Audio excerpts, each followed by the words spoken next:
भला चाहते हो, लेकिन उसका आंसर ये आएगा तुम्हारे का बाप की पीते, हम तो अपने बाप की पीते।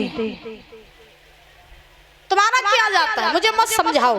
तो जो जैसा आदमी होता है ना, वो कभी अपना स्वभाव छोड़ ही नहीं सकता है। एक बार एक महात्मा जी गंगा जी में स्नान कर रहे थे, और जब महात्मा जी स्नान कर रहे थे तो उन्होंने देखा एक बिच्छू रहे वो जल में डूब रहा था। अब महात्माओं का स्वभाव तो सरल होता है, महात्मा जी ने देखा बिच्छू डूब रहा है, ये मर जाएगा। तो महात्मा जी ने क्या किया कि उस बिच्छू को बचाने के लिए हाथ बढ़ाया। जैसे ही मैया हाथ बढ़ाया, बिच्छू को पकड़ा, बिच्छू ने हाथ में डंक मार दिया, बिच्छू हाथ से छूट गया। महात्मा जी ने देखा फिर डूब जाएगा, फिर महाराज हाथ से पकड़ा, उसने फिर डंक मार दिया, फिर छोड़ दिया। तिवारा किया करते रहे, लेकिन बिच्छू को छोड़ा नहीं, पकड़ते रहे, छोड़ते रहे, पकड़ते रहे, छोड़ते रहे। दूर खड़ा एक आदमी देख रहा था, उसने सोचा मुझे लगता बाबा बाबरा है, बाबा बाबरा है गो। सो महाराज वो आदमी जो रहे वो बाबा जी के पास में आया, जवाब दिया कहा बाबरे है गए, पागल हो गए क्या बाबा? क्यों? तो उस आदमी ने कहा तुम तो इस बिच्छू को बचाने की सोच रहे हो, तुम सोच रहे हो कि बिच्छू ये बच जाएगा तुम्हारे बचाने से, तुम इसे बचा रहे हो और ये बार बार तुम्हारे डंक मार रहा है, ऐसे ये डंक मारता रहेगा तो तुम मर जाओगे। इसे ये मर रहा है तो इसे मरने दो ना बिच्छू को, ये डूब रहा है तो इसे डूबने दो ना, क्यों इसे बचा करके अपने प्राण तुम जोखिम में डाल रहे हो, मरने दो इसे। महात्मा जी बोले भैया बाबरे हम नहीं, बाबरे तो तुम हो गए। क्यों? बाबा जी ने कहा जब ये 50 ग्राम को बिच्छू अपना स्वभाव नहीं छोड़ सकते है, तुम 50 किलो को अपना स्वभाव का ही छोड़ दे। बोलो राधे राधे। कहने का भाव कि जब ये बिच्छू डंक मारना नहीं छोड़ सकता है तो हम इसे बचाना कैसे छोड़ दें? भाई बिच्छू का काम है डंक मारना और हमारा काम है बचाना। वो अपना काम कर रहा है, हम अपना काम कर रहे हैं। तो ये वो बिच्छू की बात नहीं है, इंसान के रूप में जीते जी बिच्छू घूम रहे हैं। बात समझ रहे हो दादा? हाँ, ये वो बिच्छू नहीं, दुनिया में इंसान के रूप में जीते जी बिच्छू घूम रहे हैं। अब बिच्छू जो आदमी डंक मारता, यानी जो दूसरों का बुरा चाहता, जिसके मुख से दूसरे के लिए बुराई ही बुराई निकलती हो, जिसके हृदय में न दया हो न भाव हो, ऐसा आदमी बिच्छू होता है। वैसा आदमी डंक ही मारता है महाराज। तो बिच्छू जैसा स्वभाव ना बनाओ महाराज, डंक मारने का स्वभाव ना बनाओ, बल्कि बचाने का स्वभाव बनाओ। प्रेम से बोलो राधे राधे। बोलिए वृंदावन बिहारी लाल की। पंडाल में सन्नाटा कैसे छाएगा? नींद आ गई क्या?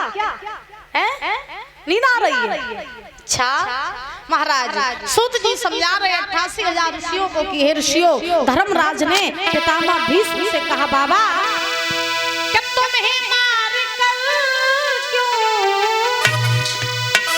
कि तुम्हें मार कर क्यों अब बिगाड़े धर्म,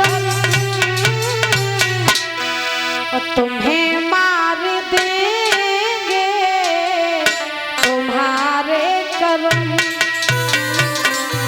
तुम्हें मार देंगे तुम्हारे कर्म।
धर्म तुम्हें मार देंगे तुम्हारे कर्म।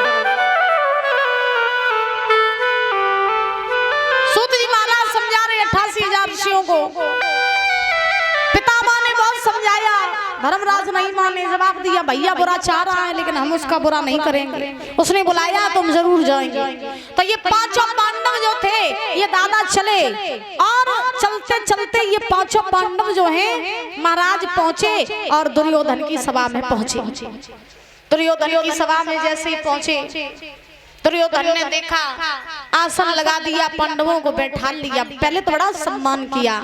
अब महाराज पांडव नहीं जानते थे कि हम इसके चंगुल में फंस जाएंगे। तो क्या हुआ कि महाराज दुर्योधन ने बड़ा आदर सम्मान किया। युधिष्ठिर ने कहा भैया आपने क्यों बुलाया? तो दुर्योधन ने जवाब दिया बहुत दिन हो गए थे कौरव पांडव इकट्ठे नहीं हुए, आज इकट्ठे हो ही गए हैं तो क्यों ना दो दो हाथ जुआ के खेल के हो जाए। पांडवों ने कहा ठीक है भैया हो जाए। तो खेल की तैयारियां कराई गई और जब खेल की तैयारियां कराई गई तो पार्टनर जो थे ये एक तरफ हो गए और महाराज आज मामा शकुनी जो था वो कौरवों की तरफ दुर्योधन की तरफ हो गया। खेल प्रारंभ हुआ। पहले दाव की बारी आई तो पहले दाव में धर्मराज युधिष्ठिर ने अपने महल दमेला धन दौलत राज्यपाट लगाई और जब महल दवेला धन दौलत राज्यपाट पहले दाव में लगाए तो शकुनी अपनी कपट की चाल चलने लगा। और जब कपट की चाल चलने लगा है तो महाराज हुआ क्या है? अरे प्रथम दाव में धर्मराज ने और बड़ी मालू दबा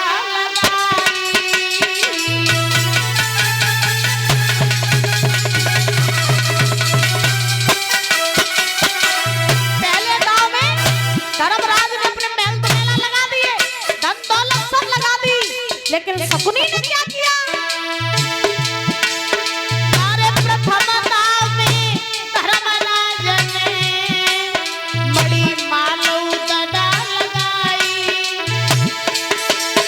और कपट को पासों फेंक के शकुनी ने लई छिनाई।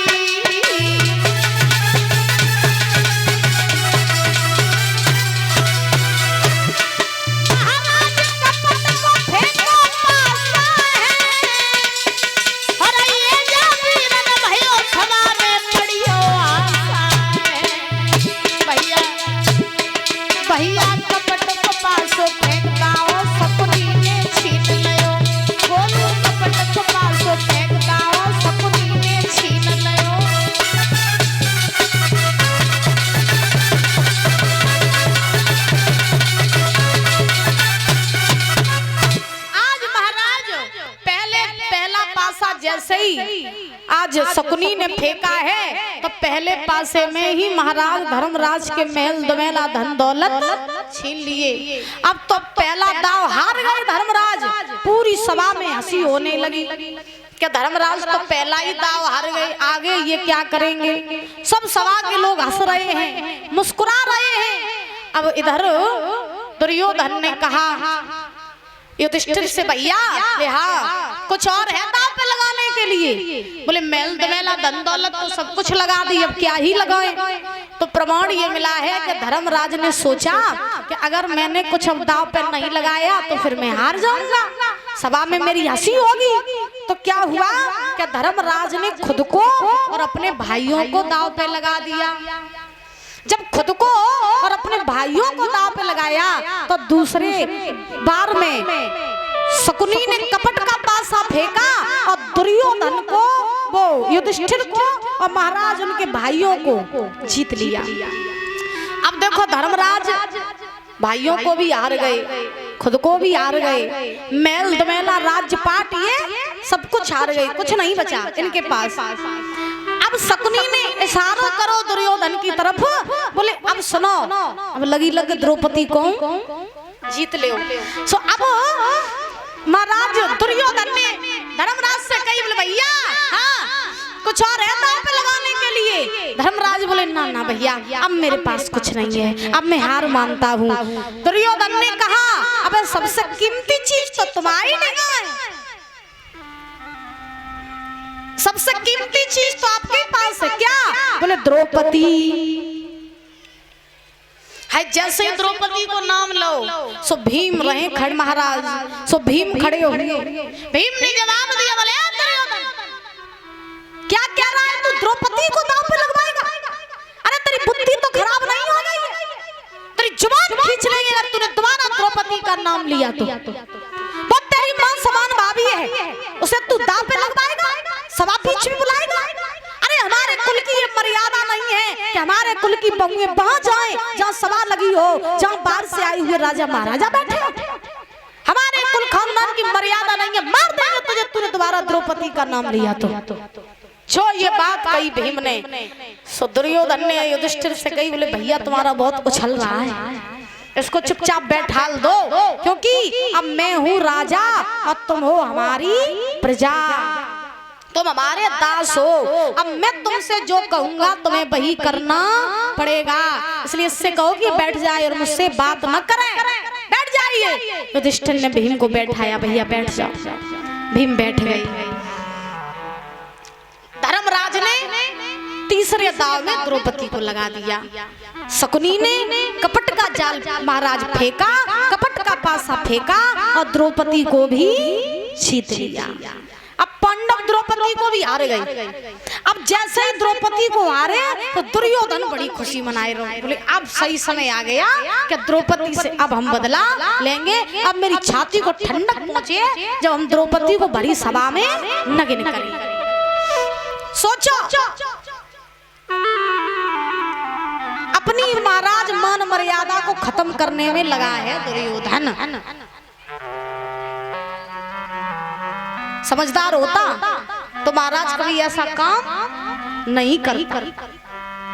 दुर्योधन ने देरी नहीं की, दुशासन को बुलाया और दुशासन को बुला करके कहा भैया चले जाओ और मेरी बात सुनो। और जवाब दिया है दुर्योधन ने, पल पल होते अबेर अब करो मत तेरा महल को जइयो, चले जाओ। अब केस पकड़ के खेच द्रौपदी सवा बीच में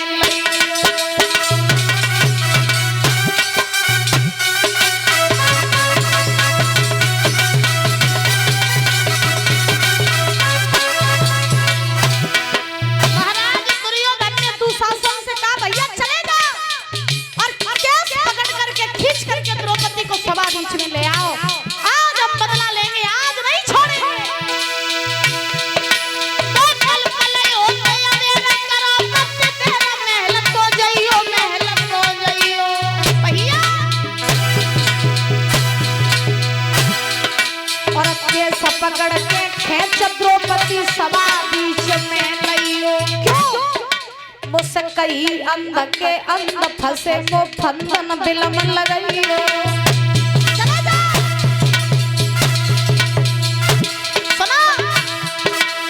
नंगी करके नार द्रौपदी चक्का पे बैठइयो।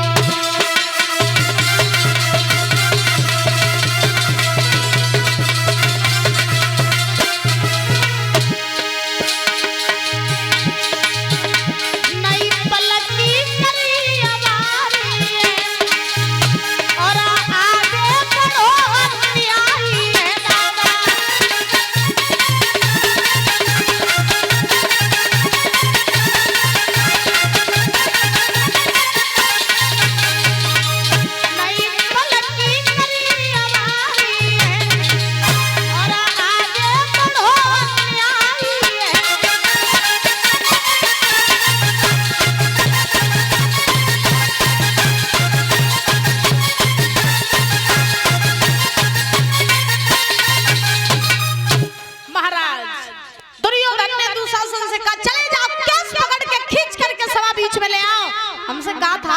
अंधे की औलाद अंधी होती है, अब उसे दिखाएंगे कि अंधे की औलाद करती क्या क्या है। चला जा दुशासन चला। जैसे ही परीक्षित जी दुशासन चला है तो चलते चलते ये दुशासन पहुंचा द्रौपदी के पास महलों में। जैसे ही महलों में पहुंचा तो द्रौपदी भानुमति के पास में बैठी थी। दुशासन गया, उसने द्रौपदी ने देखा, आसन लगा दिया, आदर के साथ बैठा लिया। कहो देवर जी वहाँ सभा छोड़ के यहाँ क्या करने आए हो? दुशासन ने जवाब दिया, हम तुम्हें लेने आए हैं। लेने आए हैं? हाँ। क्यों? दुशासन ने कहा, सभा बीच में तुम्हें पांडवों ने बुलाया तो मेरे साथ चलो। है मैया को ऐसे लोगो जिसको उन्हें पत्थर फेंक के मारो हुए। द्रौपदी ने कहा, क्या कह रहे हो तुम? दुशासन ने कहा, ठीक कह रहे हैं, तुम्हें पांडवों ने बुलाया सभा बीच में। द्रौपदी समझ गई कुछ ना कुछ गड़बड़ जरूर है, क्योंकि हमारे कुल की मर्यादा ही नहीं है कि हमारे कुल की बहुएं वहां जाए जहाँ ससुर बैठे हो, जहाँ गुरु बैठे हो, जब बाहर से आए हुए लोग बैठे हो। द्रौपदी समझ गई मेरे साथ आज कुछ गलत होने वाला है। और पहले मैया रीतियां ऐसी थी, अम्मा ओ मैया का बुराई कर रही हो, ये सुनो क्या कहती हो? बुराई कर रही, देखो मूड हला रही, बुराई कर रही। सुन लो मेरी माँ, तुम्हारे जमाने में, पहले पुराने जमाने में ऐसी रीतियां थी कि पहले की बहुएं कभी घर से बाहर नहीं निकलती थी, कभी ससुर के सामने नहीं जाती थी, और कभी भी गांव में कोई भी महाराज बहू का मुंह नहीं देख पाता था। ऐसी रीतियां थी, ऐसी रिवाजें थी। और आजकल तो महाराज ऐसी रीतियां रिवाजें को देखने को नहीं मिलती है। क्यों? अब जमाना बड़ा विचित्र हो गया भाई। अब क्या सकते ना, मॉडल जमाना। अब भाई हम जई जमाने के हैं, अब हमारे कहवे थे तो जमाना बदल नहीं जाए, क्योंकि हम भी इसी जमाने में ढल रहे हैं। लेकिन हमने अपने बुजुर्गों के मुख से सुना कि पहले की रीतियां ऐसी थी कि बहुएं कभी अपने ससुर के सामने नहीं जाती थी। पहले घर का ससुर अपनी बहू का मुंह नहीं देख पाता था। और आजकल महाराज घर में शादी होकर के बहू आ नहीं पाती है। गाँव में तुम बच्चे से पूछ लो कि फलाने की बहू की इंस्टाग्राम आईडी क्या है। बच्चे से पूछ लो, बच्चा बता देगा कि फलाने की बहू की ये आईडी है, वो इंस्टाग्राम पे रील्स बनाती है। हाँ, अब आजकल शादी होने जाती है तो महाराज अब जमाना ही ऐसा है कि शादी बाद में होती है। आज की लड़कियां तो पहले ही ससुर के साथ, पति के साथ, सास के साथ शॉपिंग करने लगती हैं, तो पहले ही मुख देख लिया जाता है। हाँ, तो पहले ससुर, पहले सही बताया ना, तो हर चीज में पवित्रता थी, रिश्तों में भी मर्यादा थी, लोगों की मानसिकता भी अच्छी थी। पहले के लोग, हम जबकि मैंने सुना है, देखा नहीं है मैंने, अब हम आज से 40 साल पहले तो थे नहीं, आप थे, आपने दुनिया देखी है तो आपको अनुभव होगा। पहले के लोग पढ़े लिखे बेशक नहीं होते थे, लेकिन पहले के लोगों की मानसिकता अच्छी होती थी। पहले के माँ बाप पढ़े लिखे बेशक नहीं होते थे, लेकिन वो अपने बच्चों को संस्कार सिखाते थे, अपने बच्चों को होनहार बनाते थे, मंदिरों में भेजते थे। पहले का लड़का कभी अपने बाप के बराबर नहीं बैठता था, आंख से आंख मिला के बात नहीं करता था। और आज का लड़का महाराज देखो, सबसे पहले दारू पी के आएगा तो सबसे पहले बाप को ही गाली देगा। ये जमाना है, बाप अगर पैरों की तरफ बैठा है तो लड़का मुड़ की तरफ बैठा है। ये जमाना आ गया है आजकल। पहले हर चीज में पवित्रता थी, रिश्तों में मर्यादा थी। आज न पवित्रता रही और न ही मर्यादा रही। बताओ, रही नहीं रही। लोगों ने भाई बहन के रिश्ते को अपवित्र बना दिया। यहाँ तक कि महाराज पहले के देवर अपनी भाभी को माँ मानते थे, और आज का देवर महाराज अपनी भाभी को अपनी पत्नी बनाना चाहता है। ये जमाना आ गया है। अब छोड़ो, और तो दूर की बात क्यों कहें, महाराज ऐसा जमाना आया है कि सास जो होती है वो दमाद के साथ चली जाती है। हाँ, समधी जो होते वो समधिन को ले भाग जाते हैं। बताओ जमाना को महाराज का कही जाए। भाई सोशल मीडिया का जमाना है, ऐसी तो खबरें आप लोग सुनते रहते होंगे, तो बताओ महाराज जमाना कितना दूषित हो गया है, लोगों की कैसी कैसी मानसिकता हो गई है। पहले हर चीज में मर्यादा थी, आजकल कोई मर्यादा नहीं है। आजकल बाप बाप और लड़के आपस में बात कर रहे हो ना, तो लड़का अपने बाप से मुंह खोल के बात नहीं कर पाएगा, उससे पहले बहू आके बात करेगी, बोले डोकर बुढ़ापे में तो ही बुद्धि खराब हुई, बहू कहेगी बहू। हाँ, तो ऐसा महाराज जमाना है। प्रेम से बोलो राधे राधे। अब भैया क्या करे, हम जई जमाना के तो हम जई में डले लेकिन हम अपने अनुभव से बता रहे हैं, हमने जो सुना है कि पहले के लोग वास्तव में अच्छे होते थे। आजकल आदमी के डंगा सब कुछ है, लेकिन महाराज न तो शांति है, ना धैर्य है, और ना महाराज पवित्रता है, ना स्वच्छता, कुछ नहीं। पहले की माताएं महाराज एक एक साड़ी पहन के गुजारा कर लेती थी, लेकिन अपने बच्चों को पढ़ाती थी, लिखाती थी। और आज की माताएं अपने अपने बच्चों को सोशल मीडिया पर नाच कराना सिखाती हैं। आज की माताएं अपने बच्चों को महाराज मंदिर कोई नहीं ले जाएंगी, फोन सब पकड़ा देंगे, पार्टियों में ले जाएंगी। ऐसा भाई दादा क्या ही बताएं, अब आप लोग तो देखते हैं, हमसे ज्यादा आपको अनुभव है, लेकिन पहले का जमाना वास्तव में अच्छा था। दुर्योधन ने दुशासन को भेजा, दुशासन ने द्रौपदी से कहा मेरे साथ चलो। द्रौपदी समझ गई कि आज मेरे साथ कुछ गलत होने वाला है, आज मेरे साथ पक्का कुछ गलत होगा। द्रौपदी ने दुशासन से कहा सुन, मैं तेरी माँ समान भाभी हूँ, तू मुझे क्यों लेने आया है? अरे सभा बीच में, हमारे कुल की मर्यादा नहीं है कि मैं वहां जाऊं, तो चला जाए यहाँ से। दुशासन ने कहा चलो तो चलो ना, हम जबरदस्ती ले जाना भी जानते हैं। द्रौपदी ने बहुत मना किया, लेकिन महाराज दुशासन नहीं माना। द्रौपदी कह रही है भैया चले जाओ, लौट जाओ यहाँ से, नहीं माना दुशासन। पहले के देवर अपनी भाभियों के पैरों को छोड़ करके कभी मुख की तरफ भी नहीं देखते थे न्यारे। और पहले की भाभियां भी होती थी जो अपने देवर को अपने बच्चों के समान पालती थी, पोसती थी, उनका लालन पालन करती थी। आज की भाभियां तो वैसी हो गई हैं महाराज। जब सीता जी का हरण हुआ ना, और सीता जी को रावण लेकर के गया, तो सीता जी ने देखा कि रावण मुझे लेके जा रहा है, राम और लक्ष्मण भैया हमें कैसे पहचानेंगे, कैसे